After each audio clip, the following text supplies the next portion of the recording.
Hello, guys. Welcome to GuruCool Academy again. This is a Gap 3 GuruCool Academy podcast, and we have wonderful guests with us again, or my co-hosts, Preston and Farrell. How are you doing, guys? Doing great. Happy to be alive. Another fine day in the neighborhood. How about you, Preston? It's always a great day on a Friday. It's always a great day, period, but a Friday is a plus. As Farrell always say, we fall only to rise. Yes. An amazing quote. And thank you, Farrell, for being here, and thank you, Preston, for being here. Of course. And today, we wanted to talk about a very, very common thing in the world, anxiety. So, what do you say, Preston? Well, in my daily conversations and definitely with my client base, we talk a lot about how to manage, deal with, and even get rid of anxious feelings. And what I find more than not is that we are usually the ones creating our own anxiety out of some unreasonable thing that we've created that really just needs to be talked down. And sometimes we just, need that person to kind of back us away from the edge of anxiety. I would agree with that. I would like to think of that as like a stepping off point where someone to talk us off that metaphorical ledge that we're always seeming to be nearing very closely.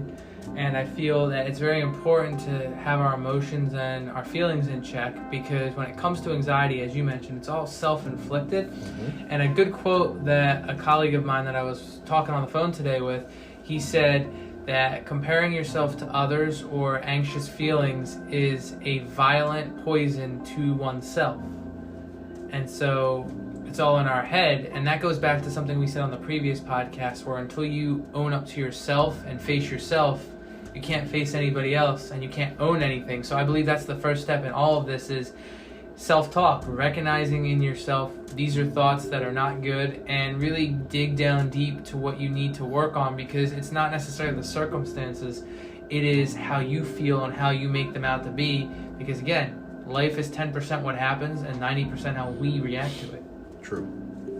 Yeah, I think anxiety, I think it's a thought over outcome of something which will never or may not happen.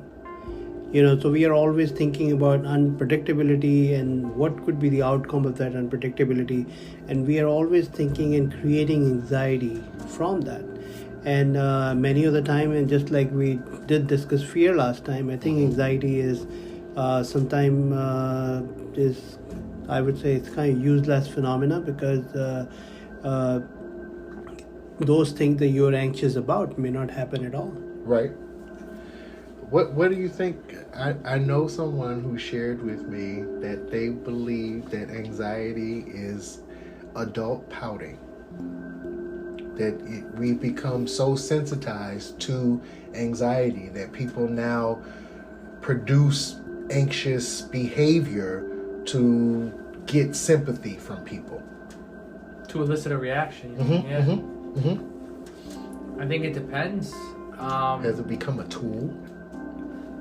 Maybe with everything going on, it's become almost like the boy who cried wolf. How do you know what's recognizable and legitimate and what's not? But who are you to decide that? When I think of anxiety, I'm gonna make a movie reference today. The Incredible Hulk, Bruce Banner. Yeah. Anxiety is like a terrible privilege. It's not until we own that power and can control it that we will be good. It's now controlling us. Just like the same thing, Bruce Banner was never fully in control of the Hulk until he let himself and the Hulk be one, instead of letting the Hulk control him. Did he really let it though? Or was it a product of his uncontrolled anger? Maybe it was, and maybe that's where this all comes, because he was treating it like they were two separate entities when it was one. So instead of treating your anxious side as if it's a different part of you, it's the same coin. Yeah. Something that ordinarily you could hide, and in your current condition you just can't. So that creates anxiety too. There's a bunch of stuff that people ordinarily would be able to, wherever you would normally go, you work that out.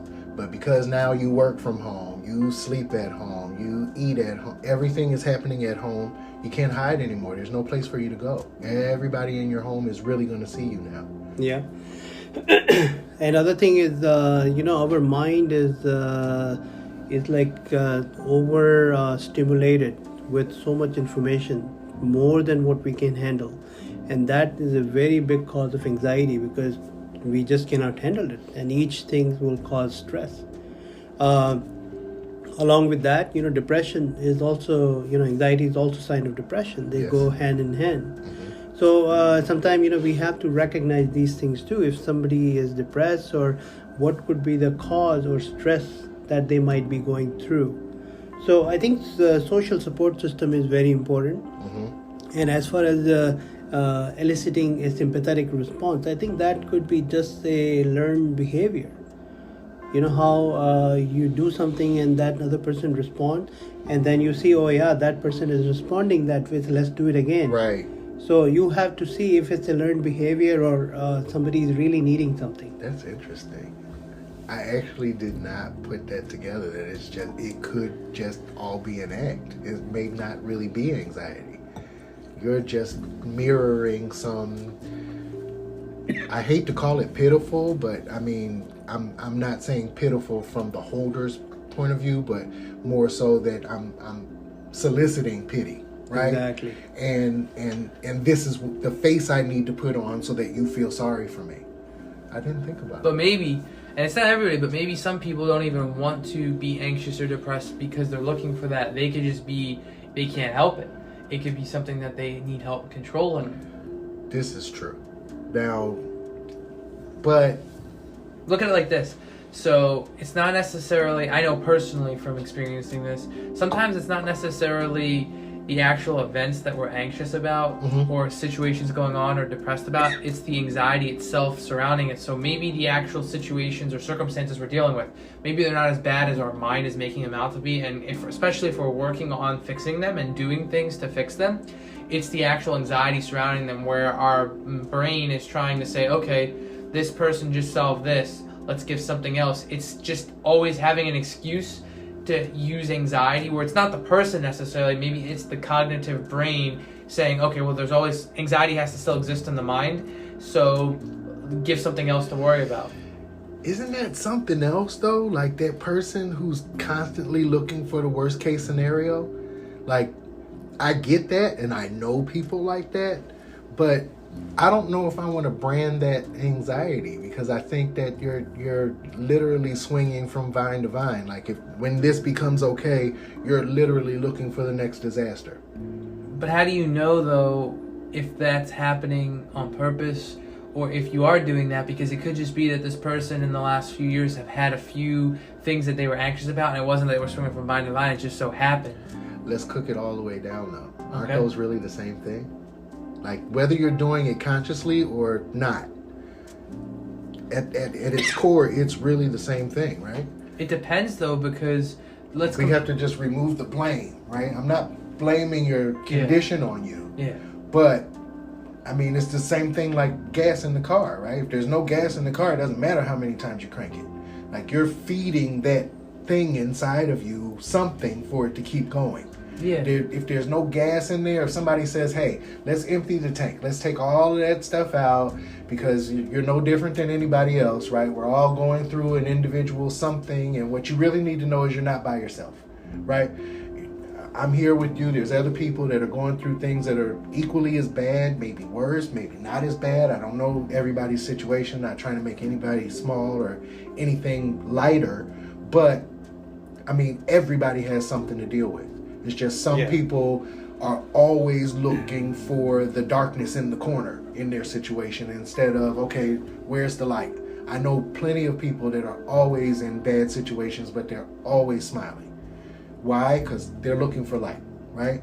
And they're attracted to light. There are some people that are equally attracted to the dark side, and they just won't find the good thing unless you find it for them and put it in their face. Yeah, I think anxiety is a response to a stimulus, and how you respond to it, you could respond to very small, just being alert. or you could be like crying, or you could be running away, fight or flight reaction. So it all depends on, how are you reacting to that stimulus. And same way, is not just how you were reacting or acting, is how the other person is perceiving too. You may be just simply, you're saying something that I'm anxious about, but they're thinking, oh, you're crazy. Right. And it's interesting. I was talking to a hypnotherapist today, and he had said when you are feeling something, and when you're in that fight or flight mode, which is how it starts, all this adrenaline pumps into your bloodstream, and it's like if you're not going to run and you're not going to fight, it's all there, and it's causing this anxiety buildup. And if you do breathing exercises to get it down. So one technique he actually taught me, they train the SEALs to do this for when they're in situations like that. Imagine you're drawing a box, and you breathe in through your nose 5 seconds, breathe out through your mouth 5 seconds until you make a box, and you just keep practicing that over and over. These are the teaching of pranayama in Indian culture. There's the breathing exercises that can actually change the dynamics of your body inside. As far as anxiety goes, there's this Indian scripture called Gita. Gita was when Krishna was with Arjuna or Pandava, and they were fighting Kaurava. Kauravas were the brothers of Pandava. So Arjun, he was the warrior, and he's standing and he's anxious. He's like crying. He dropped his weapons. Said, "How can I kill my brother or sister?" So the Arjuna came in and said, "No. A little bit of fear, a little bit of anxiety is okay, but the extent, the amount that you're having is useless." It is. So he said, you really, you're not, your soul is you cannot, it's immortal. It can never die. I get that. The body which is take birth and die, but your soul is immortal. Spiritual. So don't worry. Yeah, so don't worry about it. Just do your work, This karma. is true. That's where he talked about karma. I need to find some reading on that, sir. It's called Gita. Okay. Next time I will know. Because if you spend so much time worrying about something, you're going to miss out on what you need to, It's like if you're always looking to the future, you're always going to be missing on the present. I think about anxiety like dark, Like, what's the biggest thing about the dark? You can't see. You can't see. You cannot go in any direction in the dark. You don't know which way is which. Control. Right. Yeah. And so, like, some people are okay with being in the dark. And the breathing exercises, meditation, mindfulness, those are all things that they teach people who have chronic panic attacks and things that are born out of anxious feelings, right? Because what is a panic attack? It's the manifestation of anxiety, right? Yeah. The build up, yeah. It's like a volcano. It's all this lava building up until it just eventually it's going to erupt.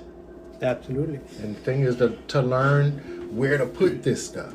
That's what mindfulness, everything doesn't work for everybody. So you have a bunch of different little bags that try this, try that, try that. If it works for you, great. Expand upon it, keep running with it, teach it to somebody else. We all have a responsibility to share with our friends and family what works. And one thing which works for one person, it may not work for others. Right. Right. Exactly. And also I believe the perception is your reality, and perception is the cause of everything. Let's say if you are sitting in the dark room, you don't know what is around you.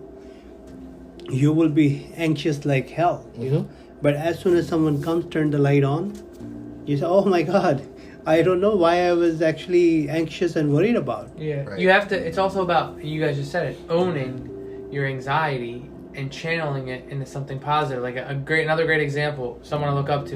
It's fictional though. So take the superhero Batman. He was afraid of bats and falling in that cave and losing his parents. So instead of just being afraid all the time, he channeled that fear to become a symbol of it to stop other bad people that were causing fear in their own way. So it's about taking what you're anxious about and channeling it into something positive or projecting it into a good way. I think with anxiety is very, very common, and I think one of the things we have to remember: look for people around you. Try to be supportive of them, to them, and see if they need any help, because you don't know what is cooking in that pressure cooker. There are a lot of people who end their life because they're anxious about something, they haven't talked to other people. So just be supportive, even if you feel like they're crazy. Just feel simple talk, simple communication can change their life. Yeah. So talk about it. Just talk about it. Say Be something. Find the friendly environment. And it was great conversation today with Farrell and Preston, and we will be coming back next time with a topic of social distancing, learning from past quarantine. Sounds awesome. Looking forward to it. And definitely in the meantime, I just want to remind everybody to be as caring and kind as possible. I do really believe in check on the people who check on you. If there's someone that calls you to say, hey, how are you doing? Do it back. Be reciprocal. Just remember that. And always try to say hi to someone new each day, especially now more than ever. We're all the same. Just go say hi to someone new, go make conversation. That might be all it takes to brighten someone's day up. Be the person that starts something. Don't follow, lead. All right. We'll see you next time with Gap again. Thank you, guys.